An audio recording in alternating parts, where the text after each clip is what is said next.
Again. Here. Across. Twist out. Strike to the nose. And run. You can either lift it straight up, or you could just pass your hand like you're creating a halo over their head, but they're not an angel. Cross. Or just choke. Chin down. Straight up. Twist out. Come back with an elbow strike here. So now, pretty much, I'm grabbing her like this. The first thing you normally do is to try to grab my arms. That's what we really don't want to do. It's a waste of time. That's a battle that you just can't win. So pretty much we want to bring the arms down. Bring one hand straight to the person's esophagus. You want to hold here. Keep that arm as much as straight as possible. And now you want to try to step back while extending this arm. This is making me release now because it's cutting off my passage. So I'm not able to breathe and I'm not able to hold her. So now she can run and go. One more time. The attack with the rigid arm, come around. Good. Freeze the person, elbow, to grab. Same thing with the rigid arm. You want to bring this arm around. Go ahead, swing it around. Yeah. Now what? Now you're going to use this. My fist? We're going to make a little karate chop. Oh, yeah. And then you can chop me here. Could you be this way? And along with coming in. Yes, you can. And along with that, so once again, let's try it again. So while she's stepping in, she's also bringing the elbow down, which actually makes my wrist lock in. Step in and out. So it protects her neck, allowing her to also have a stronger pull down. Good. You will not stab me. Now while pulling away, you want to headbutt the person. Boom, which is going to free them so they won't, so their guard is off. Now we want to hit down the groin, elbow, upper hand, turn around. Oh, perfect. Drop it, bitch! And then bam. Punch to the face. All right? Maybe it's your friend and they're holding on to you or they're doing something and, I mean, you just don't want to start wailing in on them. It's really easy. This is a thumb.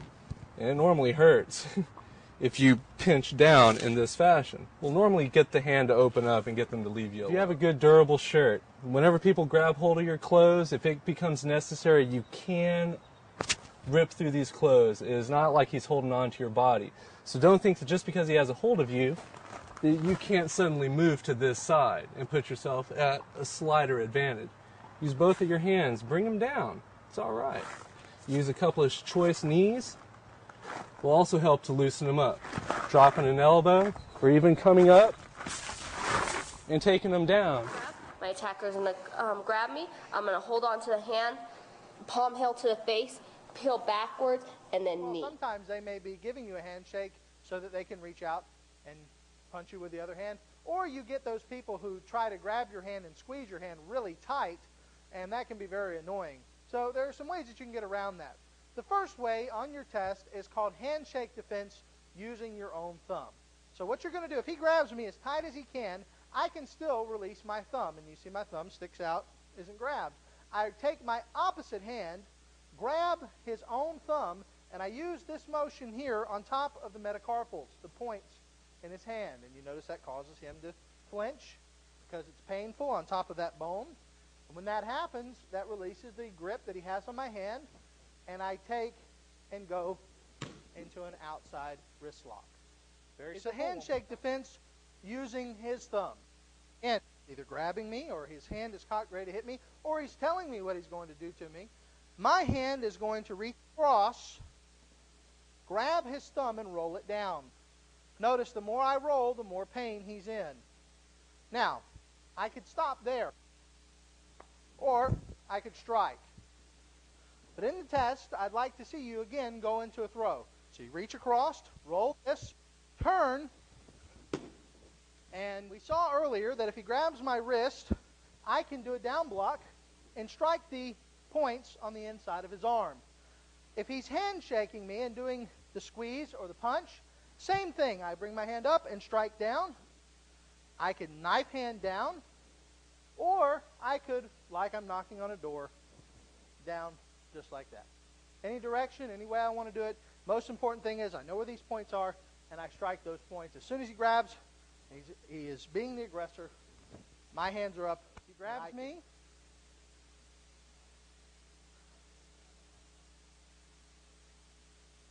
As he grabs me, puts my arm up behind me, pull out, strike him here, here, and step.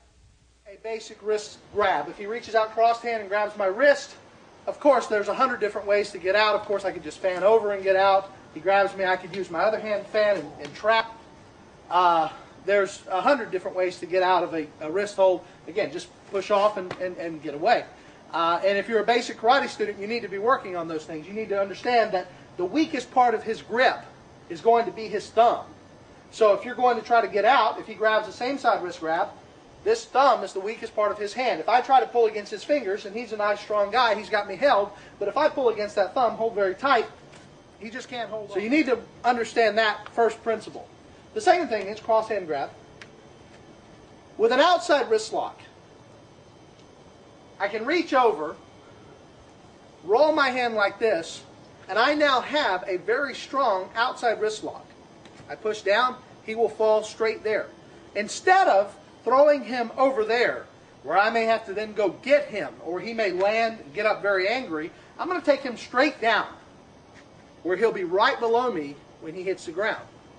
So here, somebody might ask this question. It's a good question too.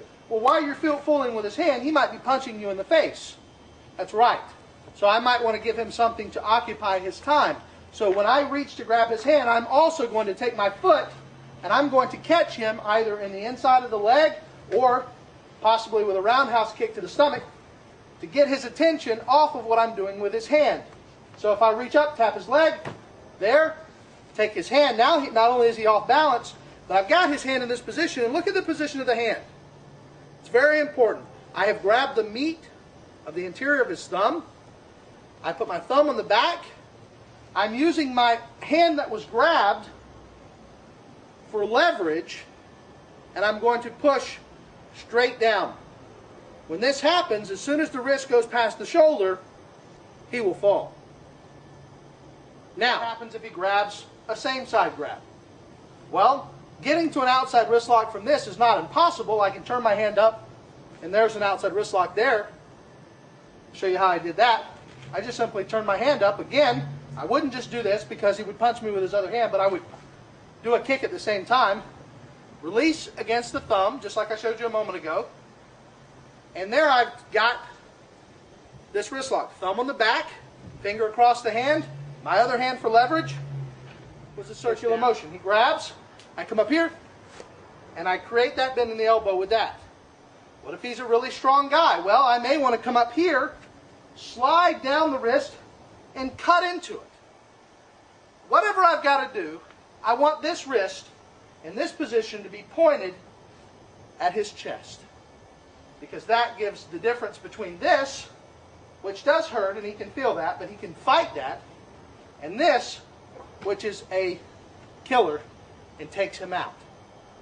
Sometimes schools will call this the bent elbow wrist lock because his elbow should be bent.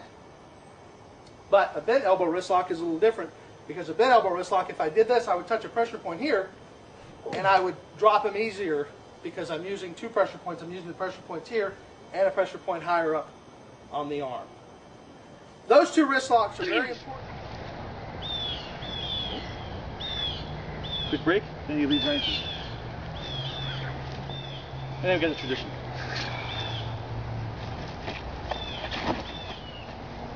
So where's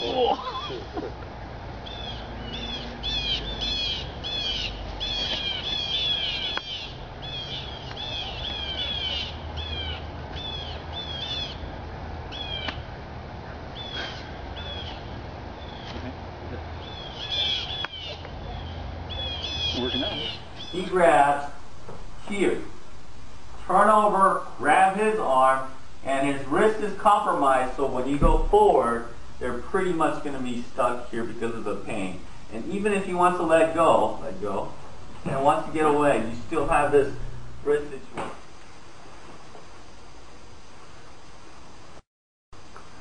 Good. Against just the muscles in his wrists and in his hands. And remember, he's just holding on to my shirt.